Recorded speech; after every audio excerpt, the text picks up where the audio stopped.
Hi, friends all over the world. This is Dr. Xiaoming Gong from Beijing Wei Medical Group. Today I'm going to introducing you a new method to treat uterine fibroid. This new method is called microwave ablation.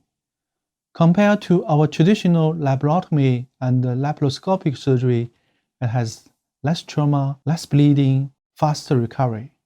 So this is a new method, and I think that it will be the next generation of surgery. Hope this video can help you to learn a little bit about this new treatment for the uterine fibroid. Thank you.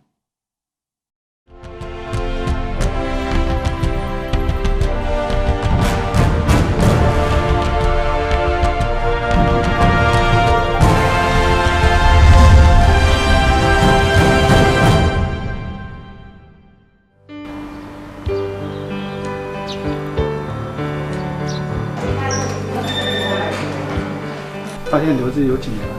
大概有5年了。5年了是吧？对。17年你找我看的时候，那时候没有贫血，但是血量也比较大，没有现在大。对。王女士今年43周岁，几年前体检时发现自己有子宫肌瘤。前些年她来找我的时候，我们没给她选择做手术，这是观念相关的问题。因为子宫肌瘤它是个良性疾病。那么到了绝经以后呢，雌激素低了以后，它就会萎缩的。所以呢，这个病呢跟别的病有点不太一样。比如说我们发现肝脏上有一个肿瘤，那它就会持续的长大。所以你早晚是要，无论是良性还是恶性，早晚都是要做手术的啊。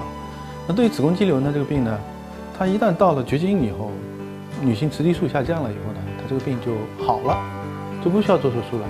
所以我经常跟病人讲就是我们目标是拖到绝经，你就赢了。王女士说，之前她到北京的一些3甲医院去检查时，医生建议她赶紧做切除手术，这让王女士有些恐惧。了解子宫肌瘤如果是良性，怎样的治疗是对我来说伤害最小的？因为我做过剖宫产，生小孩，可能作为腹腔镜，或者是说再开刀，我很抵触，我很害怕。因为在过去我们医院里面定的一些标准是有点问题的。过去我们就说子宫肌瘤到了5公分就要做手术，这个观念呢已经深入到很多医生的这个脑子里面了啊。那么这个观念呢实际上是有问题的。那么现在无论是我们看国外的指南，还是我们妇产科的一些教科书，最近都已经做了更新了。也就是说，过去所谓子宫肌瘤大于5公分要手术的这个标准已经被更改了。哪怕我们现在大到7、8公分了、90公分了，它只要没有症状，我们给他的建议都是可以观察啊，除非它引起了一些不适的症状，或者是说它周边的邻近的一些器官，比如说输尿管引起梗阻了，那我们为了这些问题可能需要进行解决的。几年过去了，王女士子宫肌瘤逐渐长大，给她的正常生活带来了较大影响。出现了贫血，就偶尔也会头晕，睡眠也不是特别好，所以在教授咨询完了以后，建议我就还是治疗一下，能正常的生活。因为生小孩的时候她是剖腹产，那种痛楚让她刻骨铭心。那时毕竟年轻，现在40多岁了，年龄大了，她不想做恢复周期较长的这种切除手术。现在医疗这么发达，能不能寻找一个对自己身体伤害最小的一种方法？如果有生育的要求，还能再有个小孩。当时是这样想的，我就是上网各处查，刚好我有个同事在公交车这边看，然后她也成功的怀孕，然后生了孩子。教授都特别耐心的给讲解，让我把这个疑虑、这些顾虑都打消掉，所以就坚持到现在。女性的绝经年龄通常在45至55岁之间，鉴于王女士40出头，加之肿瘤还在长大，龚教授为她推荐的是目前最新的一种治疗方式——微波消融治疗。2年之前的话，我们当时给他看的时候呢，因为症状不太明显，所以没有给他选择做治疗。那么现在这个瘤子呢，增大到9公分左右了，当时是7个厘米左右啊，是单发的一个肌瘤。从片子上看呢，瘤子和宫腔的关系非常密切，从内膜到壁间都有啊。子宫前方肠管有没有在这里边？如果没有在这里边的话，它是安全的，我们就可以选择这样的治疗方案。经过咨询龚晓明教授，并结合自身情况，王女士选择了子宫肌瘤微波消融这种新的治疗方式。做消融治疗呢，应该说最先呢是在外科啊，外科用它来做肝脏的肿瘤的这个消融治疗。那么，在这方面呢，微波的消融治疗在中国的在这方面是领先的，也就是我们这国家呢，因为技术的关系，使得我们在这方面的发展就领先于国际上。微波作为一种能量设备，运用在妇科领域内，治疗子宫肌瘤、子宫腺肌症有很好的优势。这个原理呢，就是它是通过一根长的针，直接从这个病人肚皮上扎到这个瘤子以后呢，然后在里边释放能量，那个能量呢会把这个瘤子给烧死。所以这样子的治疗方式呢，和传统意义上的这个切除性的手术治疗方式是不一样的。那么最主要的这个受益呢，是因为病人创伤会比传统的腹腔镜会更小，那几乎不怎么出血。那么通过这个破坏这个肌瘤以后呢，那么肌瘤在身体里面会逐渐吸收，达到改善病人症状的这个目的啊。通过这样治疗之后呢，病人通常不用需要住院太长的时间，通常我们在医院里面待1个晚上啊，第2天就可以出院了。龚晓明1972年出生，中国妇产科自由职业第1人，北京协和医学院医学博士，原中国医学科学院北京协和医院妇产科副主任医师、副教授、硕士生导师。2012年前往美国佛罗里达克利夫兰诊所研修妇科泌尿专业，原上海市第1妇婴保健院妇科副主任兼微创中心负责人，现任沃伊子宫肌瘤微无创中心首席专家。龚晓明教授兼任中国医促会妇产科分会青年医师学组副组长，中国医师协会微无创协会青年委员，中华预防医学会妇女保健协会妇幼保健学组委员兼秘书，中国妇幼保健协会妇科微无创分会委员，中国医生集团联盟主席2018至2019年等。龚晓明教授率先在国际以及国内开展高强度聚焦超声治疗子宫疾病的临床治疗。龚晓明教授领衔的沃医团队利用先进的微无创治疗技术，在北京、上海、深圳、成都、武汉、昆明、郑州、沈阳以及浙江台州、山东淄博、广东湛江等地创建多个子宫肌瘤、腺肌症微无创治疗中心。龚晓明教授坚持一切以病人为中心，设身处地为病人着想，医术精湛，医德高尚，深受病人的称道与褒奖。子宫肌瘤、子宫腺肌症传统意义上的治疗方式是手术切除子宫肌瘤或者病灶，一般是通过开腹手术或腹腔镜进行。无论是开腹手术还是腹腔镜，病人所承受的痛苦非常大，一个是窗口大，再者要大量出血。开腹手术的话，大概病人术后要休息1个月左右。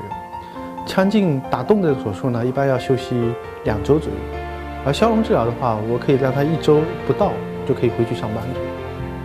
所以这是一个差异。王女士以前生小孩选择的是剖腹产，她觉得太过痛苦，所以选择了微波消融治疗。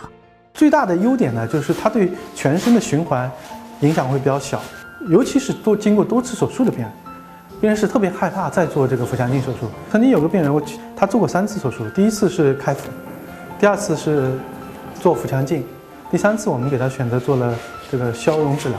那么从这个感受来说呢，他说我简直是第3次手术就跟前2次比就是享受。龚教授说，传统的开腹以及腹腔镜手术，虽然切除了病灶，人受了一场罪后，还要面临一个更大的问题，是面临复发的问题啊。子宫它为什么会长肌瘤呢？其实一方面呢是跟它这个基因是有关系，另外一方面就是身体里面的激素啊。这2个方面的因素使得我们，哪怕你把子宫里面的这个肌瘤挖得一干二净，在做完手术以后，仍然会存在着一个复发的问题。我们自己以前的统计资料来说呢，5年时间，如果你做开腹手术，5年之后随访的话，大概原来是1个肌瘤的，大概有15%的人会有复发。如果是2个以上的肌瘤呢，大概30%的人会有复发。这句话换言之就是复发是我们子宫肌瘤手术面临的一个很大的一个问题。也基于如此的话，我们在给病人做决策治疗方案的时候呢，你始终要考虑到他未来的这个问题。我曾经做过一个最多的一个开腹肌瘤剔除手术，是剔了一个419，可能也是世界纪录了，因为没有人报道过大概这么多，剥完了又会再长啊这种情况。所以对于这部分的病人的治疗上来说，我们要改变思路，我解决你症状，我不是把你这个子宫瘤子里要挖得一干二净。症状解决的话，那 OK， 那我现在你有月经多，我给你解决月经多的问题；你有压迫症状，我给你解决瘤子体积缩小了，压迫症状缓解的问题。啊，所以这些问题的话，治疗思路上来说，我们可以去换一种思路。所以微波消融治疗的好处显而易见，对病人带来的创伤降低到最小。再者，王女士这个子宫肌瘤属于良性肌瘤，因为子宫肌瘤非常的常见。我们中国人群当中，我们自己做了一个统计资料，大概到49岁快绝经之前的时候，3个人当中会有1个有肌瘤。但是恶性的这个肉瘤呢，比较起来的话，6000个子宫肌瘤才会遇到1个肉瘤。肉瘤的情况是非常非常罕见的，你不需要为这个事情担心。如果特别担心肉瘤的问题的话，我们可以通过子宫症进行一个评估。我们也可以根据病史，比如说他已经有5、6年的病史了，已经从病史从这个检查上已经能排除它是恶性问题。在对他进行了一系列的术前的常规检查化验，并经过综合评估后，可以对王女士进行子宫肌瘤的微波消融手术了。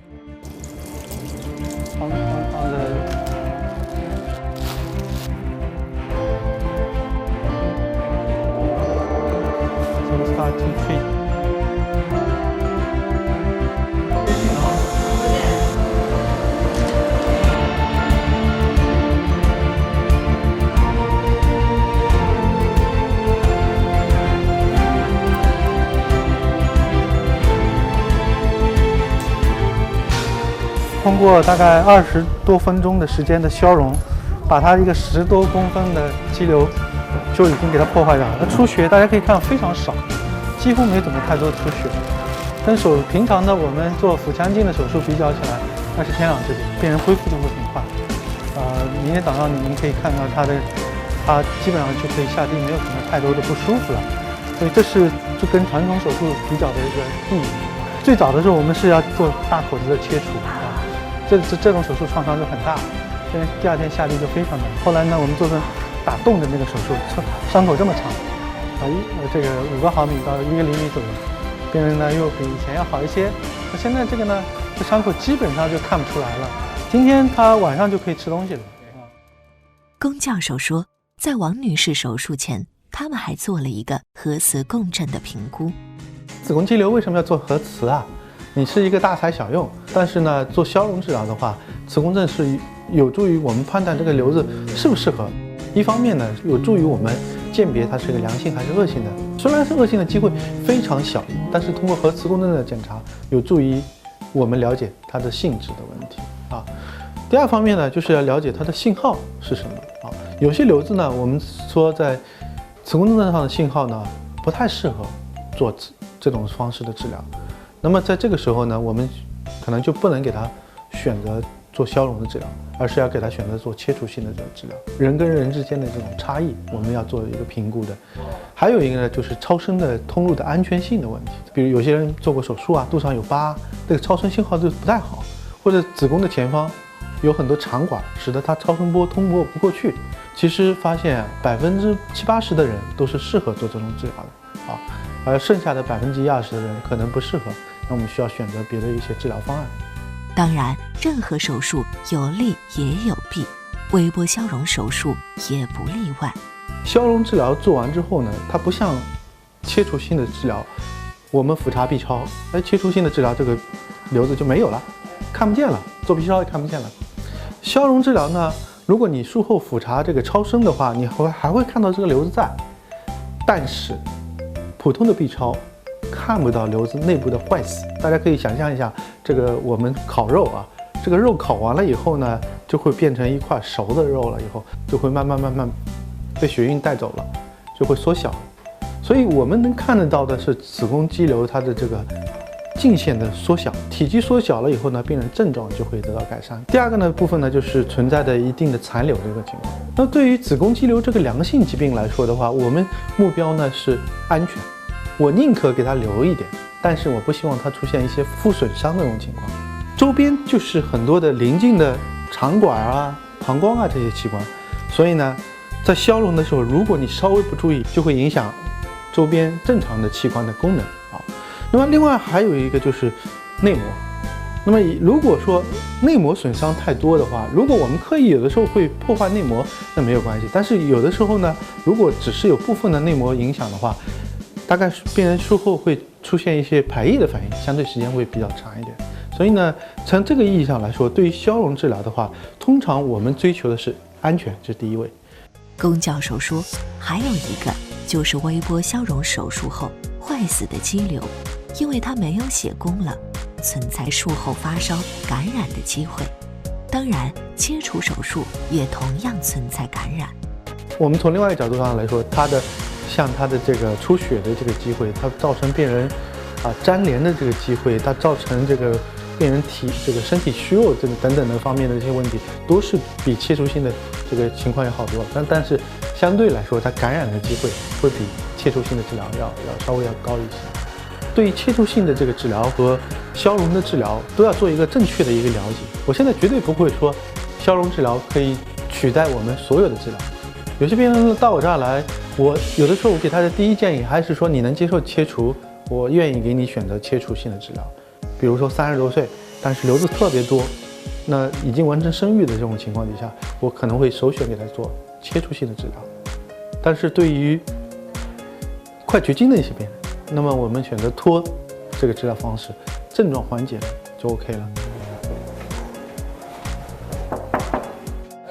哎，怎么样？起来吗？那个活动什么的都还行吗？活动都还行，我已经在房间里溜了2圈。走路了都可以啊，疼不疼？伤口不疼。总体的我们的2年的这个再手术率的这个情况，大概在10%到15%左右。那换言之，就是有一部分的病人需要补充再治疗。就比如说，我们有些病人，他消融了之后，他肌瘤萎缩的慢，他月经的这个情况得不到马上的一些缓解。那有的时候我们会给他再放一个环儿，或者是说再加一个内膜的破坏这种治疗。那么现在呢，如果说因为这种月经多的这些问题的话，那么如果我们在术前他愿意接受，比如说同时放个环，或者是同时做那个消融的话，内膜消融的话，那使得他在2次手术的机会会降低一点。其实它存在的一些2次的一些情况呢，包括比如说，最后这个瘤子萎缩的不好，或者是还有一些残留的部分还在长，那么这使得就是说需要用其他的方法，包括用腔镜啊，或者是切除子宫啊，或者是做栓塞啊，其他的一些方法。但是要记住，就是甭管你使用什么样子的治疗方式，只要你子宫在，只要你有雌激素在，那么这个瘤子都会有可能造成后续的问题。治疗发展的这个趋势上来说的话，那我想一定是从过去的巨创性的开刀的开腹的这种手术，到后面的经阴道手术、微创的宫腔镜、腹腔镜的手术，再到我们这些创伤非常小的超微创级的手术，那方向去发展啊。我想这样子的这个治疗方式，给病人更多的是带来他的这个获益。龚教授认为，对于子宫肌瘤、子宫腺肌症的病人，得根据他们的个体差异，究竟该做哪一项手术。作为行业里的资深医生，龚教授也会站在病人的角度，会对他们做出一个综合科学的评判，会对每一位病人负责，看最终采取哪一种治疗的方式对他们最有利。我们做医疗决策的一个原则呢，可能跟很多的医生和医院啊有点不太一样。我本身呢，我成长在协和啊，那在协和待了15年，后来呢要去美国最好的一个医院啊，克利夫兰，我待了差不多小1年左右的时间。最好，全世界最好的一个医院的一个标准呢，你可以看到大家都是一样。克利夫兰的这个墙上写的这个话是叫 "Patient first always"， 也就是说叫一切以病人为优先考虑。这句话说是这么说，但是实际上执行起来是非常难的。我想，无论是哪家医院或者哪个医生，如果你稍微不偏移一点这个原则，你就可能给病人做手术。医患双方是一个绝对不对等的，你告诉病人说你要做手术的时候，病人是不知道的。所以这个时候呢，决定我们医生的这个价值观就非常非常的重要。我始终认为，一个好的医疗，就一定是要坚持以病人为中心。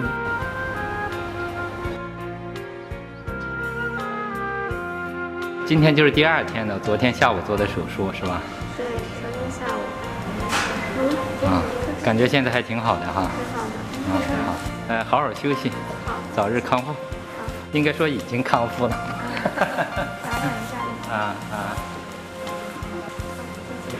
好的，好，谢谢。龚教授说，后续密切观察，定期复查即可。这个核磁共振的图像呢，是病人在治疗以后1周以后复查的一个情况，没有坏死的部分是在这个地方啊，大概只有2毫米左右的这个肌瘤有残留的一个情况。当然我们需要在安全和消融率之间追求一个平衡。如果能达到这样子2毫米的残留，对这个10个厘米左右这样的肌瘤已经是非常满意了。